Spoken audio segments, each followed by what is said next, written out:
Bonjour à tous et à toutes, chers adhérents de BHC. Après que les Bnei Israël ont amené leur donation pour la construction du tabernacle, alors les princes d'Israël se sont réveillés et eux aussi ont voulu amener quelque chose, un don, mais c'était trop tard. Les Bnei Israël avaient déjà tout donné. Alors il ne leur est resté plus seulement que à donner les pierres précieuses qui ont serti le éphod qui était sur le pectoral du grand prêtre. La parabole de ce qui s'est passé là, c'est comme cette femme-là, qui était une pauvre femme. Et un jour, elle vient chez ses enfants et elle leur dit, ça y est, à partir de maintenant, on va être riche. J'ai trouvé un œuf dans la cour.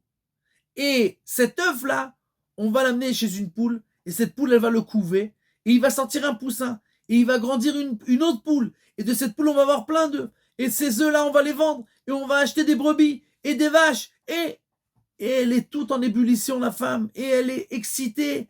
Et à la fin, l'œuf est tombé et il s'est cassé. Et tous les rêves de cette femme se sont envolés et se sont évaporés avec l'œuf qui s'est cassé.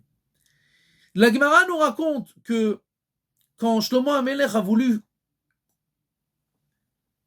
bâtir le temple, alors il a besoin d'un verre qui s'appelle le shamir, avec lequel on coupait les pierres sans utiliser d'acier.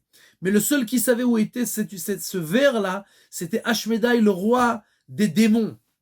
Il envoie Benayahu ben Yehoyada pour lui amener Ashmedai, et sur la route, Ashmedai il voit quelqu'un qui lit l'avenir.